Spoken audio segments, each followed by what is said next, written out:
those of you who were disappointed by the somewhat low quality of the end of my last video, here's a quick recap of what happened.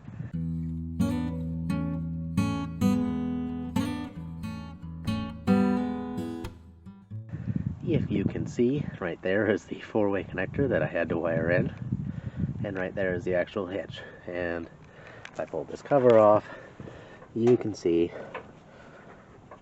it's just your regular old 2-inch receiver. I keep my hitch pin in there. That's personal preference. You don't have to. I'm not telling you to. Anyway, I don't love this particular wiring adapter here, and let me show you why. I walk over here, without showing you my license plate, of course. My wiring was only long enough to reach into this wheel well, and if you look real close there, yeah, that black box is my adapter, which I had to plug into my battery, and also both taillights. So, do I love where the wiring put me? No. Am I going to change it? Maybe. We'll find out. It's now the next day, and I am getting ready to go and pick up my U-Haul and go and get that there motorcycle, but you can see my hitch is all kinds of hooked up and ready to pull. I think this truck is only rated for 4,000 pounds of towing, but this hitch is rated for 5,000, so really it's not what it's rated for, it's what it can do, right?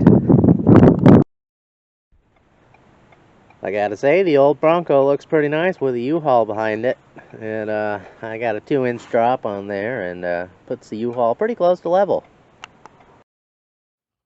Okay, so this is Torben from a couple of weeks ago, who is very excited about having a motorcycle here.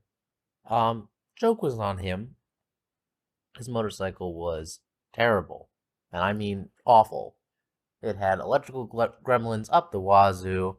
Nothing worked on it. It was all sorts of jerry-rigged by a previous owner, and it didn't go well for me. So my solution, as any good solution may go, was to get rid of it. Honestly, I gave it away for free. And I have a little bit of regret for that because I probably could have gotten a little bit of money out of the guy, but I just wanted it gone. Because I spent so long troubleshooting and diagnosing, and this thing just sucked. I discovered the engine was locked up. It was a lot of work for something that was not a lot of reward for me. Alright, very quick video here for those of you who are interested. I don't like the new gas caps. Nobody does. And so whenever mine broke, because I left it sealed over winter or over the summer and it cracked, whole thing. Anyway, I replaced it with one of the old school style ones, but it is insanely slow to pour gas out of because there is no vent. So $12 for 6 of them on Amazon, including a drill bit and all the pieces that I need to install it. I figure I'm going to try and install these and see what happens. I'm going to take you along with me. So these are just little metal pieces, if you can kind of see that right there. It's a little washed out because the garage door's open, but you can kind of tell. Little metal pieces, they're meant to be screwed on and then they seal. So I'm assuming you just drill a hole, you feed a wire through so you can get to that hole with your piece, and then you just tighten the piece on. I don't think it'll be very difficult. So, got a drill bit. Probably gonna put a whole bunch of metal shavings in my gas tank, but luckily I put fuel filters on literally everything I run, so it'll be fine. I'm thinking right here will be good. Oh, center punch. Give me 1 second. Alright, went and got my automatic center punch out of my toolbox in the car because that's where I keep most of my tools. I need them a lot of places besides just home. And we will do one of those. Hopefully that'll help.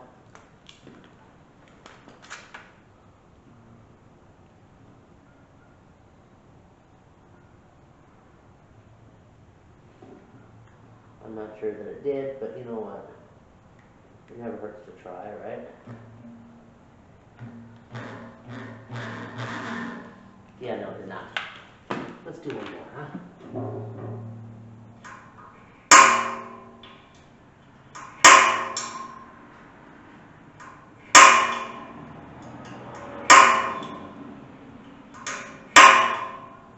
This is a nice hard metal. Keep that in mind if you choose to do this.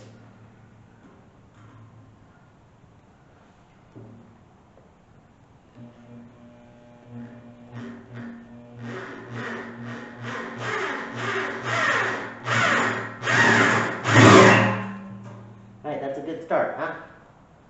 Let's, I am through. I'm dropping a whole bunch of metal shavings in, of course. Now we,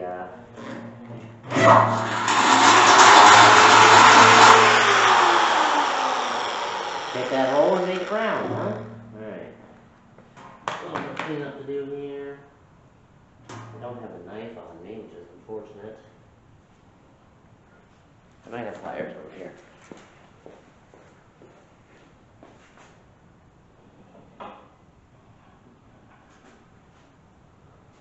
Do I? No, of course not.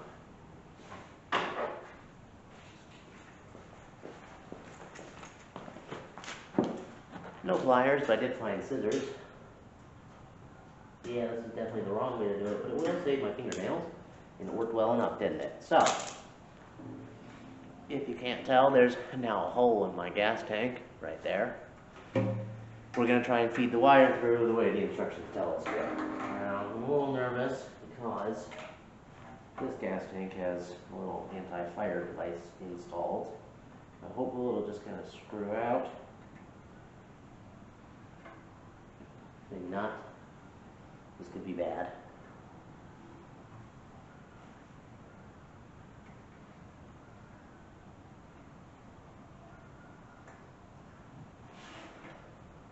So this little thing is meant to keep fires from spreading, and is firmly mounted in there, which is unfortunate for me. I'm going to pause this video and fast forward to whenever I get this out, because I'm not sure how long that'll be.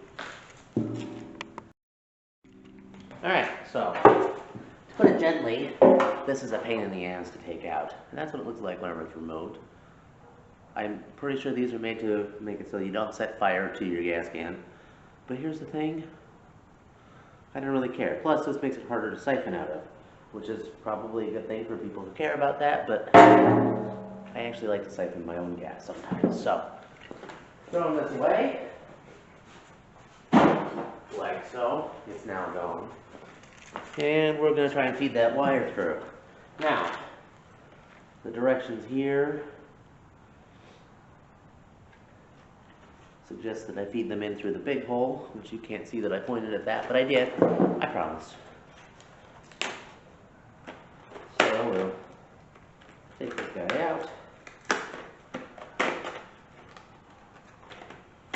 Like that. Yep, I'm basically a professional.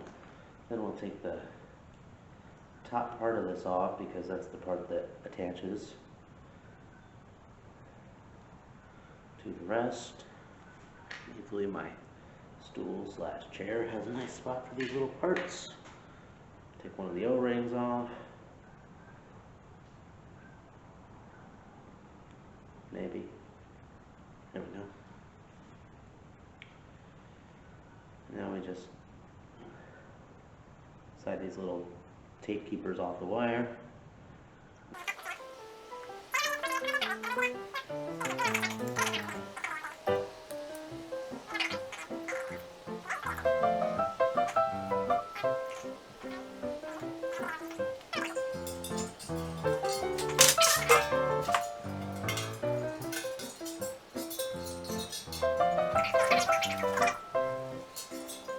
Helping at all. It's actually not helping. You know what? I'm just going to do it the other direction. Screw the instructions. We're going to try and aim for the bigger hole. That feels easier to me.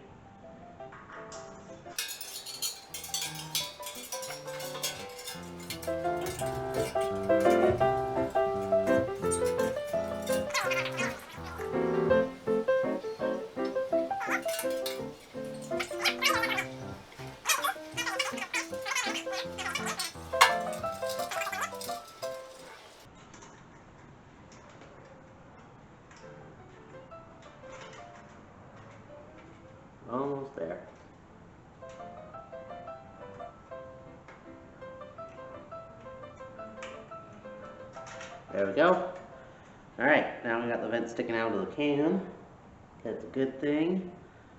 We're gonna keep the wire attached for right now and just try put that O-ring on. The O-ring should provide me enough friction that I can try and attach the other part now without the wire. And as you can see, I was right. Don't tell anyone I said that because it usually doesn't happen. Alright, so installing this little O-ring, little metal piece here, goes over the O-ring to give it uniform clamping force, and then put your cap over with your little retainer and your nut. Like so. For me, I'd like that to hang down.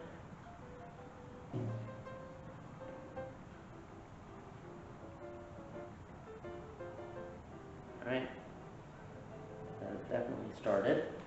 Now, we're just going to take the wrench out of the kit. It's actually very nice. This kit came with everything that I needed.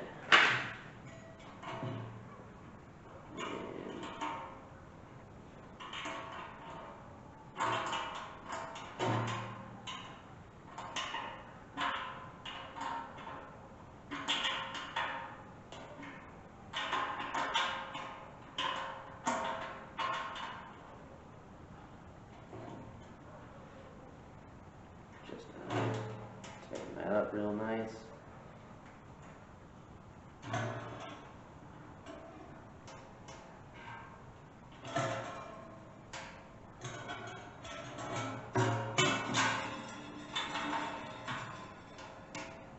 Alright, I believe that's as good as that's going to get. Then slide that cap over, and now I have a vent on my gas can. Can you see it?